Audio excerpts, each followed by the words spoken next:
Hi, and welcome to Mindful, Beautiful, and Thriving, a podcast series by Taarika Foundation focused on youth mental health. Before we begin today's episode, I just wanted to let you all know that all content that is found in our podcast is created for informational purposes only. This content is not intended to be a substitute for professional medical advice, diagnosis, treatment, or therapy. Always seek the advice of your physician or other qualified health provider with any questions you may have regarding a medical condition, and never disregard professional medical advice or delay in seeking it because of something you have heard in this podcast. Thank you so much, and without further ado, let's get started. Today, we're beginning our new podcast series, Career Choice, The Intelligent Way, a collaboration between Taarika Foundation and Mybraindesign. We're joined by two expert guests, Dr. Sweta Adatia and Dr. Leena Khanzode, who will guide us through the science behind our brains, the different brain types, and whole brain skill building to empower us youth to navigate our future with clarity and confidence. Hello, everyone, and welcome back to another episode of Mindful, Beautiful, and Thriving. It's your host, Seerat, here with another episode of Career Choice, The Intelligent Way. In our last episode, we learned more about the Mybraindesign test and how it incorporates both AI and neuroscience. Today, we're going to discuss about technology. Technology has been evolving rapidly since the 20th century. In the 1970s and 80s, machines were invented and took over factory workers' jobs. The coders, or what we call knowledge workers, told them to reskill. Now, when AI has come into picture, these knowledge workers are losing their jobs, and then the same people are telling them to reskill. This example points the irony of advancing technology. So today, I want to delve deeper into this and how we can find careers that work with AI. So, firstly, Dr. Shweta, you've written extensively about being future ready. In your view, Mhm. what does it actually mean in today's AI driven world? Thank you so much. Thank you to all the listeners. And it's been a wonderful conversation so far. So, we dealt with how the brain design works and what can be the options. And then we did discuss about the pyramid of choice. And then, yes, see what happens is, see that over the period of time, there was Industrial 1, Industry 2, Industry 3. We are changing with the changing technologies. So the entire thing for us is how do we fit in, right? Essentially, what will be the demands of future? What can I do right now so that I can foresee it? Let's say a 10th grader comes to us and we say, "Oh, I'm not clear about the future." Firstly, we have to see 7 to 8 years in advance. Now, if we look at the way in which technology came into our lives, let's see the phone. How many years it took for us to have all the people to have the phone?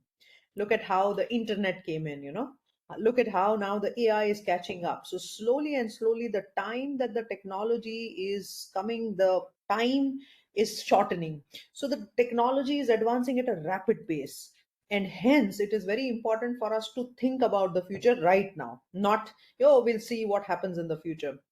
And Future Ready Now was all about that journey. That 2030, what are the careers? 2040, what are the careers? 2050, what are the careers? Because there is always one trend which changes a lot of things. For example, AI has made so many tasks easy right now, right? So many accounts jobs, so many redundant tasks, so many rearrangements of manual tasks. Everything is happening through AI. So if I don't factor in AI as part of my 2030 or a 2040 plan, it's not correct. So that's the reason why we have to make sure that we think in the future. But right now, we take the decision based on that. Okay, I understand. So we use where we're in, but we think about what's going to happen in the future, and then we factor in like AI. Yes. Awesome. And so, how do you see AI impacting career paths in the next 5 to 10 years, especially for like neurodiverse individuals? Absolutely. Everybody will have to know, learn to use the AI. It's not going to be optional. It's not going to be a luxury. It is going to be a need. So it is not shying away from AI. It is embracing the AI and trying to learn as fast as one can, and being open to it. It's like in today's time, can you find a single person who says, "Oh, I don't know how to Google"? Is that no, not possible? The same way, coming 5 6 years down the line, everybody will know how to operate a AI, model in various ways. Now, We consider AI as only chat GPT. There are so many applications of artificial intelligence, right? When we go to expand AI, there are so many ways in which AI helps. Let me give a very simple example. I'm a doctor and I see a patient. So we use small little devices which actually auto transcript the entire conversation. So we are speaking and then the entire summary is built by the AI. Then you just check a little things here and there and then you just sign off, right? We would have never imagined that a robot would be able to do such a fantastic job. And over the period of time, it also learns what are the ways in which Dr. Shweta is thinking, and then all even slowly the decision models also what Dr. Shweta's mind is diagnosing will come into those decision models. So in the future that can become like a humanoid version of Dr. Shweta treating a patient. So there is always an evolution of these technological advancements. So we at this stage have to also embrace that evolution, and we have to. Now there can be some fads also, there can be some trends which come and go. For example, virtual reality, right?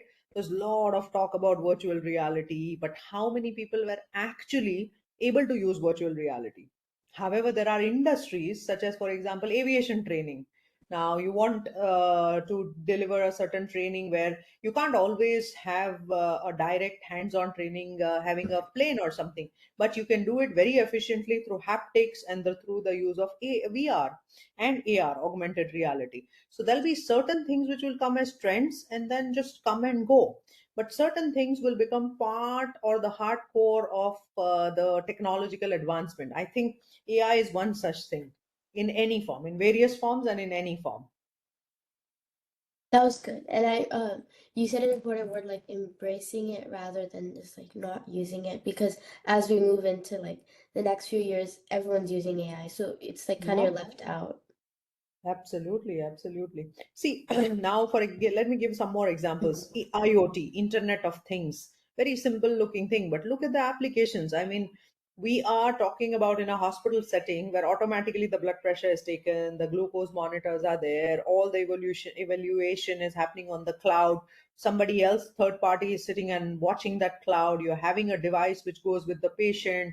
If there is a fall, there can be an indication at the cloud. So the ecosystem of the operations is much beyond that what it is happening right now, right? Already this is the current example, but as we move into the future, how we have digital banks, possibly we will have only digital clinics, and then people won't have to go out and about, having a traditional way in which you are going and seeing a doctor. Who would have imagined that you can withdraw your money sitting at home, right? Just M Pay, mobile pay, and then all the quick payments, etc. Who would have ever imagined that the biggest taxi company such as Uber will not own any taxi? So all these are various ways in which the business models also evolve, the careers evolve, the various ecosystem around that career evolves. So for us and for you guys at this age and at this time who is listening, it is very, very important that you understand the applications, the practical stuff which is going to be a part of future. Let's say Neuralink. Now, I as a neurologist is quite curious that, oh, there's a chip which goes in the brain and then it detects what it detects and then it can help you speak, it can help you think, etc. I can't shy away from that, right? So I have to understand that yes, 10 years, 20 years down the line, that is going to be possible. So that is how it works. That's good. And yeah, you mentioned that along with careers like changing, so will like business models and or like the goals for the businesses. So I thought that was Mhm. really cool. And along, like I think in your previous response, you mentioned another example, about you and your like clinic, and then the little Mhm. robot is taking notes for you, and soon years later, it's also figuring out how you take notes and like impersonating you. So I found that like fascinating and a little Mhm. scary of how it's like Yeah, it's always almost anything new is you. always scary, right? It's always scary in the beginning until you know it. The moment you figure it out, okay, this is not scary anymore. So, Yeah. So around this topic about jobs, there's often fear that AI will replace all our jobs. Mhm. So how do we shift the conversation towards opportunity and adaptability instead of just Beautiful. loss? Beautiful question, right? So there are lots of lots of things happening. There's McKinsey's data and World Economic Forum data, and so many people's data is up there saying AI is going to take a few thousands of jobs. But people are only focusing on that because mind has a negative bias. You always tend to stick to fear and tend to stick to negative because of the way the brain operates. But nobody's talking about the positive aspects of it. How many careers are going to be generated? Would one have ever thought that a cloud infrastructure, what we are talking about, the cloud will need maintenance, cloud will need security, they'll need ethical hacking, there would be requirement of engineers to fix a certain thing which is happening, let's say, completely, which was never there a few years back, right? So as much as AI is taking away the mundane tasks and jobs, so many jobs are also getting added. So we are just looking at it from a negative standpoint or from a standpoint of the fear, while that's not the case as for me. I see. And you mean, yeah, so you basically said that humans look from the negative aspect, which I kind of I That's see how. Yeah, Um, that's the mind, right? We did talk about the limbic brain. We did talk about the bias that a limbic brain has. You always get attracted to negativities. That's because you want to keep yourself safe, right? It's a matter of survival. So it goes back to the same physiology and the psychology that look, keep me safe, keep me protected, and I will think negative just to just for that reason. yeah. And I was wondering along these lines, do you know like sort of a ratio if like 10 jobs are going to be lost, then how many are we gonna new jobs are going to be? There are some published data also on it somewhere. I'm just guessing that I don't have the number offhand, but somewhere it is not as glim that 8 jobs would be lost and only two will be created. Definitely the ratio is much more, and in fact the ratio would also skew towards having much more jobs but of a different kind. Right now people have to just adopt to the entire this of it. Yes, there has been also a lot of job drop, for example, in mundane tasks, in the labor tasks. Now, if you look at all the warehouses in China, if you look at massive warehouses in US, etc., and all, how many laborers used to be there before? And now look at the robotic system which has taken over it, right? So there's a proportionate massive drop in that. So all this, your ratio depends on what kind of a job are we looking at. Are we looking at a blue collar job? Are we looking at a white collar job? Are we looking at a very highly intellectual job? So it is graded based on that demand. I understand. And so, like, what type of job it is matters. And then, earlier you showed like examples of how AI is gonna help us and make our like lives easier in the current jobs we have. But what are some new jobs that will come out once like the mundane jobs are taken Yeah, over? thank you for asking that. I'm just on the page number 68 of Future Ready Now, which is the book that we are talking about. It's on Amazon, available worldwide. So I'm talking about page number 67, which where the jobs of tomorrow, which are going to be very interesting. There's a virtual store Sherpa. So entire your customer satisfaction will be virtually. There'll be a personal data broker. So where you are just somebody who is taking care of your data. There's going to be personal memory curator. There'll be augmented reality journey builders. There'll be a body part maker. If there's some problem with your living body part, let's say soldier or some form of an athlete, there'll be a nanomedic because the nanoscience is going to be working towards the medical field. So nanomedics, genetic modifiers, genetic recombinant farmers, where they will use the crop which is based on the genetics. Elderly wellness consultants, so geriatric, we already have that, but specifically targeted towards that population. And then there will be memory augmentation people who would help come and help you and augment your memory, store your memory, augment your memory, curate your memory. So and then this is what the careers and jobs would look like, right? But what about the education? Now, when such advancing technology is there, the education also has to catch up. And that is somewhere still in large, many parts of the countries in the world, there is a lag. We still are talking industry 3, but we are we're still teaching industry 3, but we are talking industry 4. So this lag and this gap is something which will be very important for future. There won't be any typical interviews. I don't know if you did see a couple of reports where the interview is not taken by physical person anymore. You just submit the application, there'll be a humanoid robot who takes your interview. And we did one trial where, I was speaking to a robot, and then I also was speaking to a real person. The same questions were thrown, but I was completely zapped as I was answering a robot because I could not read the human emotions, right? So all this is already happening. It is not something which is new. Now, a lot of people will stop going to the universities. The projected 20, 30, 40 numbers say that there won't be a typical university education system. There'll be an a la carte. So you pick what you want. You want art, you want a little bit of music, you want technology, you want AI. You just go ahead and pick up small, small, small bites of this and go ahead and, get into the gig economy. So this rise in gig economy versus the routine economy is what is changing the statistics, right? US, let's look at US's number. The projected gig economy is anywhere 46 to 48%, almost about 50, right? Reaching 50%. So versus a traditional economy and a gig economy. So people who are not aware about gig is all about, do you know what is a gig economy, Peter? No, I was gonna ask you. Okay, okay. So gig is like you just take a job from Upwork, or you have specializations in a few things and then you just do contract based jobs. So you're not in a traditional job system, but you just do you are not in a typical placement, but you just take up the job, do it and finish and take your money. So this gig work is rising. It's astronomically rising, not just in US, but across the globe.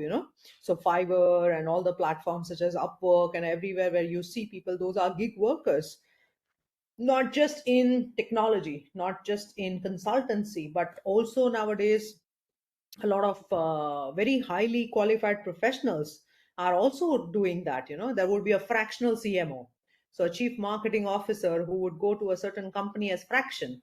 So the 5% of the time is spent to build that company's marketing directive.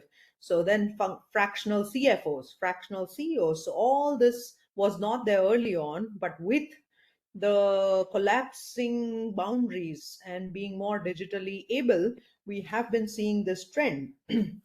So it's not just about the career, it's not just about the job, not just about the university education, it is also about the entire ecosystem.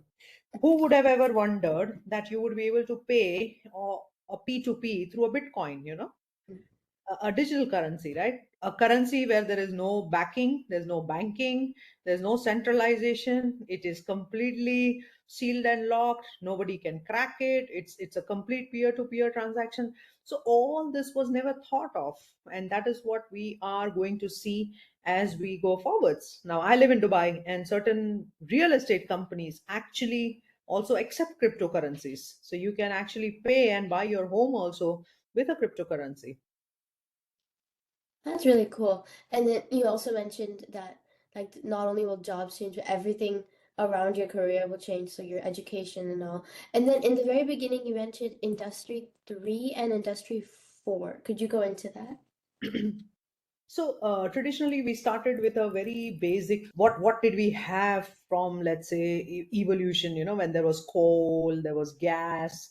All the basic fundamental were there. That was the first industrial revolution, where we just had simple water and then steam power. So our industries used to be in mining, agriculture, mostly mechanical power. Then came a time of industry 2. This was the second industrial revolution, and there was a lot of electricity. So the development of combustion engine came in, there was automobile manufacturing, the first times we started to drive in cars, and then came industry 3.0. This was the digital revolution. Now we got those transistors, and I don't know if you would have ever seen a transistor, but this is the time when we got the electronics and automation of these logic programmable controllers came in. And then from 2011 onwards, and currently as we speak, 2025, we are in the fourth industrial revolution. What has been the things about fourth industrial revolution? The AI, the internet of things, the machine learning that we talk about, the big data. So it's not just machines, it is also interconnected systems, it is the flexibility of the productivity in the digital space. So it is more about the current things that we see around, and that is the industry 4.0 that we are in. Okay, I see. So these industries are like one through four right now, at least, and it's just an Yes, evolution of all the jobs and like that's right. basically how it That's right. works. Okay, thank you. Mhm. So as we switch gears a little bit, I want to talk more about upskilling and whole brain skill building. So why do we need it, and why is it especially important now? That's a very, very nice question. It's especially important now. I like that point because in the industry one and two, you would just know one task and then you would do that task repeatedly, and it's only churning that same thing over and over again, and you're done, right? But when it comes to the current economy, the current ecosystem, the current industry, you need to be multi talented. You need to understand the digital world. You need to understand the AI. You need to understand a lot of infrastructure around you, not just for the job purpose or not just for the career purpose, but also for your own growth, personal growth. So whole brain thinking is all about exploring and exploiting both sides of the brain. Most of the times people do land up either being a heavy left brain. I mean, that it cannot be a pure left and a pure right. That's just a total myth, right? Because we do have a large corpus callosum connecting the two sides. So largely, if you remain left brain, then you are less abstract thinker. You have less potency to creatively think. You get away from the design part of it. But in today's time, a little bit of right and a little bit of left, and then exposure to as many conditions, as many scenarios, as many cultures, as many events, as much as the careers is all going to shape the brain. So the shaping of the brain is going to then decide how smart you will be, because everybody information is equal for everybody. The same chat gpt is available globally, right?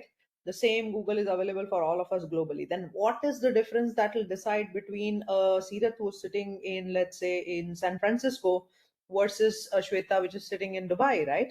So all the collapsible boundaries, there's nothing called a boundary. It's all collapsed. So the information is not going to be something which is going to be advantage, which used to be at one point in time. In the advanced countries, in the developed countries, there was more information, there was access to technology, there was access to great teachers, there was access to experimentation. But in the underdeveloped countries or developing countries, that was not there. But now, with internet, that is changing. With AI, it is changing. So what we need to do is work on transformation, and that transformation is going to be this whole brain skills, building both sides of the brain, making sure that the brain's optimal capacities are kindled, making sure that first the person is aware, right? That is what we started the story with. If you are not aware, see that what is your brain like, what can you improve, and how do you connect to the people around you. So in future, the success is going to be not driven by what you can remember, what you can memorize, what you can solve, what you can understand. It's all going to be how do you collaborate, how do you connect, how do you understand a person, what empathy do you bring in, the large soft skills part of it. How do you integrate between the qualities of the left and the right? How do you quickly, very quickly, very, because it's a VUCA world, volatile, uncertain, complex, and ambiguous. So how do you very quickly navigate that? For that navigation, this, the left and the right combination, is extremely prudent. I see. So from what I understood, left and right's important to use like all to use the potential of both of them, and also that since now in this world we have open access to like all information, no one's like better or worse based on their level of Mhm. education. Now it's more on like how can you actually communicate and work with other humans, and like Absolutely. how do you use your soft skills and do Yes. that stuff. Correct, Okay. absolutely. So creativity, connection, care, the curiosity, and then the capabilities around your both sides of the brain. So all these five C's are something what is very, very important. And that's why we have a program exclusively for 15 and 16-year olds, where it's called the B Lab, where we onboard these people. And it's a very, very rigorous program. You have to apply. There are 2, 3 layers of it. Once you get selected, but then the entire thing is only about crafting the both sides of the brain. It has nothing to do with what technologies, because we leave that to the universities, right? We leave that to the industry providers, but the core brain building. Now, we did talk about the hard wiring, right? But we did talk about that the hard wiring of the brain is not fixed wiring. It is not like I can't change it. Hence, the first you understand what you have, and then you start to shift your gears into building the whole brain skills. This gap is what B Lab is trying to fill it, you know? And then you also mentioned like right now that we have to identify the need, how be Mhm. aware of our brain before we try and fix it. Which reminds me like all the scientific methods and like the biomedical design, they're all you first have to identify and find the need and then try and fix it. Correct. Absolutely. It's always aware, care, and dare. You have to be first become aware about what we did discuss about this, right? In one of the podcasts, right?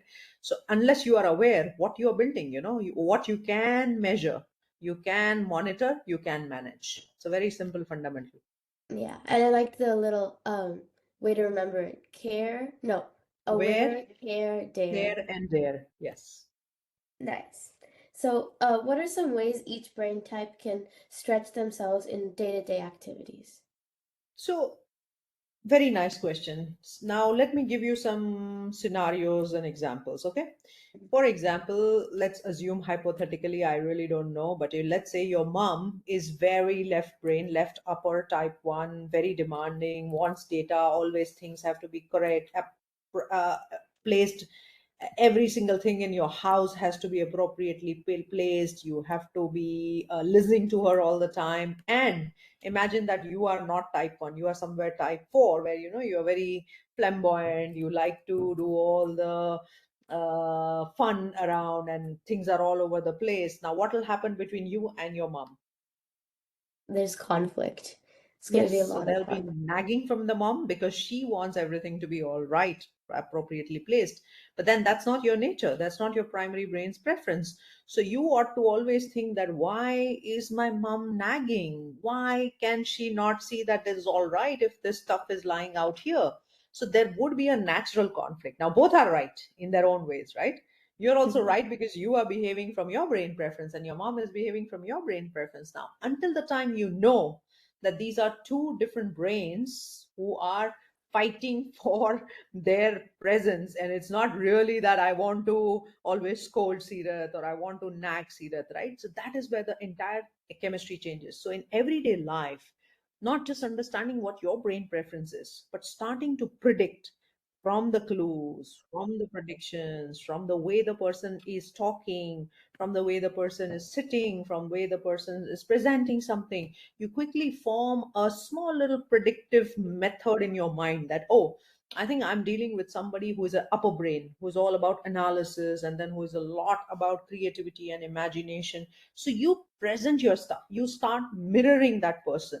The other person would like that. And we did talk about this in one of the previous episodes, that I, as a same doctor, would be dealing with a patient who comes to me with a left very differently and a right very differently.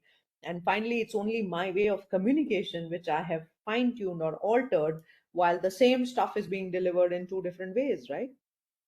Yeah. Yeah, I liked the example you mentioned, and yeah, I also remembered what we Mhm. discussed in the previous one. And Yes. basically, you said that first you have to, no, I wouldn't say I analyze, but like just identify like generally like what type of brain the other person is, and then that's probably where the conflict's coming from, and then you can like try and mirror them, which is what you do.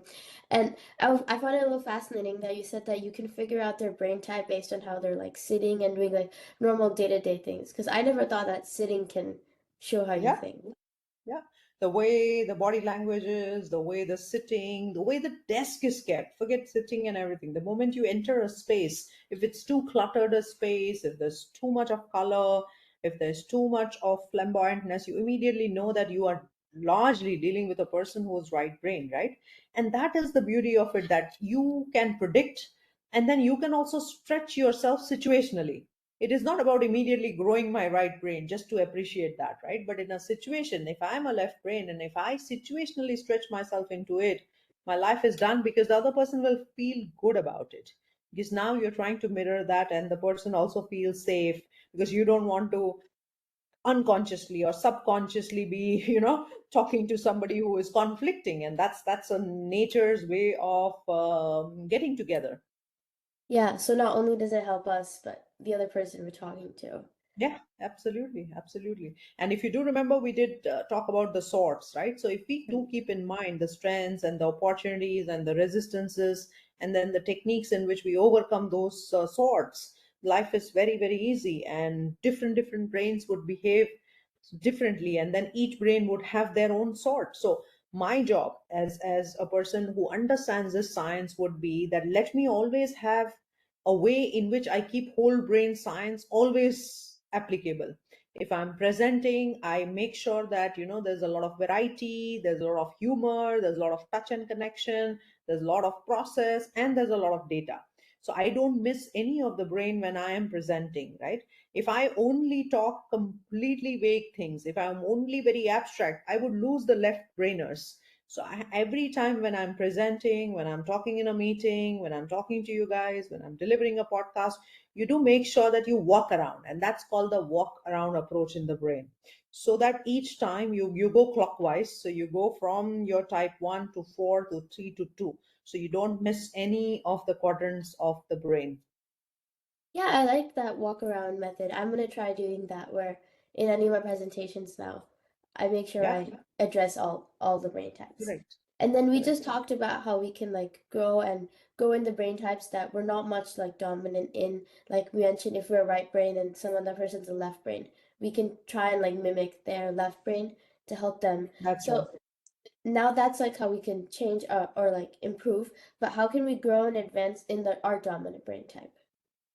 Yes, so that is the key, right? We did talk about the flow and the grow. You have to flow in the strengths that you have, which is 3:1. We did discuss that more efforts should be in the preference that you have. For example, you have a very high data and analytical type 1 brain. So you have to make sure that all your skills, all your extracurricular skills, all the efforts that you put in is actually advancing that data analytics. You cannot shy away from it that, oh, that's my strength, and then let me do everything to build my weakness out. Then you're missing up on that beautiful, very quick, low latency, very immediate high possibility of you succeeding in a skill which is directly linked to your preference. So what you should do is be very mindful, be very aware that you have to spend enough time and make sure that you flower that potential very well.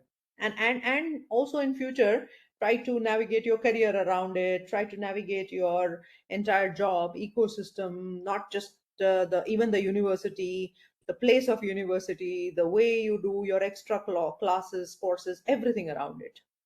The front mirror, we did talk about that. That's my front mirror, right? I'm driving a car, and that's my real main front mirror that I focus on. I do shoulder check at my rear mirror, but I just do shoulder check. Yeah, you mentioned that we keep growing and we focus more on the strengths because you'll Hmm. enjoy that more because you're already good at it and it'll help you. And then Exactly. another thing that reminded me was that that's if it's not, if that's like your talent, then you have to keep using it because at one point talent beats hard work. I think the saying is hard work beats talent when talent doesn't work hard. Something around those lines. Hmm. It's that there's a Yeah, saying. that's true. That's true. Yes. So, see, 21st century skills is all going to be, and I'm on page number 47. It is all going to be the lifelong learning of the 21st century skills is going to be around certain foundational literacies. For example, a little bit of numeracy and a little bit of ICT knowledge and some form of financial literacy is must for everybody. And then some competencies like, certain critical thinking, little creativity, and then most important character qualities, persistence, leadership, adaptability, flexibility. Now most of the times the students either focus only on the foundational literacy. So for example, you are doing math and you're just focusing on getting ace number, the best number one in math, but then you don't develop the leadership ability or adaptability.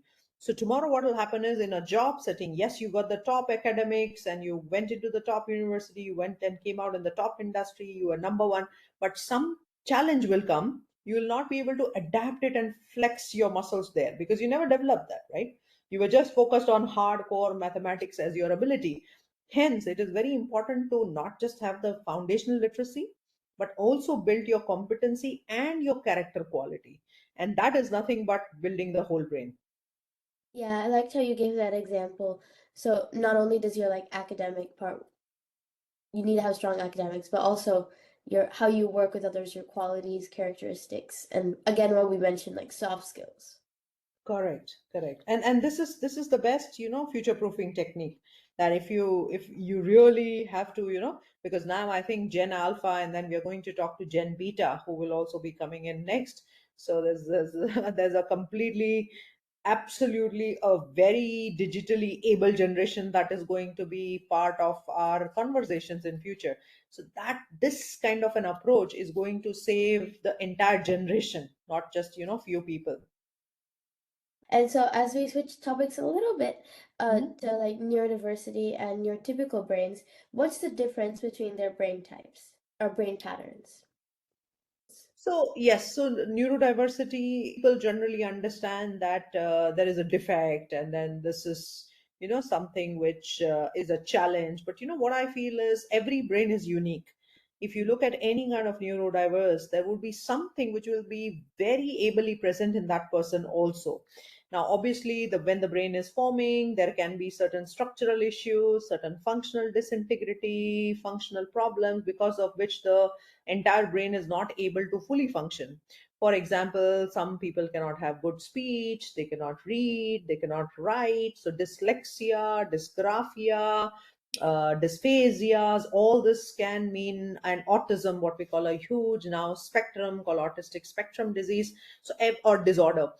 Every single brain would have that kind of special nuance which is underdeveloped, and which is where what we call as neurodiverse. Now currently the ratio goes 1 is to 30, 32 when it comes to divergence, but as we keep growing with the technological advancement, I am seeing personally, and that's also what data is showing in various ways, that this is shrinking. So maybe 1 is to 15, 1 is to 10, that is going to be the ratio. So going forward, this differentiation between a typical and a divergence may not remain. For all you know, everybody will become a unique divergent person over the period of time. Okay, I see. Yeah, so everyone is unique, but like the brain type is neurotypical, so what we call like typical, what a brain is, and then diverse, so it's a little different. And then in a neurodiverse brain, they have one part of the brain that works really well, Exceptionally and well. like Yes, yeah, absolutely. and then There's one a that's nice not. movie by Amir Khan, the Sitare Zameen Par, Oh right? yeah. And the title of that is Apna Apna Normal. It's like individual's normal is that individual's normal. So it's all individual, So there's nothing called a standard normal. It's all individual normal. Yeah, we love the Bollywood reference. And it also Mm, reminded me, um, yeah, of Albert Einstein. I think his brain yes. was, one part of his brain I heard was completely like, when they did a Yeah. brain scan of him when he like died, apparently one part of his brain was not even working.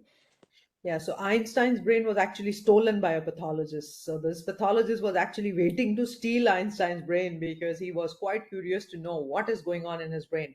In fact, in his brain, nothing exceptional other than just a little parietal lobe. Parietal is more visuospatial, which was found to be slightly more functional as compared to the other parts of the brain. But he was quite curious, saying that, oh, would the weight be more? Would the connections be more? Would the corpus callosum, the connection thickness, would be more? Would a certain part of the mathematical logic or something would be exceptionally high? Well, he was surprised that nothing really was found to be high. But if you look at all these geniuses of the oldest time possible, there were some, and there are ample examples of that, right? There were some of the people who were actually deemed as misfit in an educational setting. More, even for that matter, Einstein was one such person as well, right? You talk of Leonardo da Vinci, any person that you pick up in either art, in science, this was the case for most of them.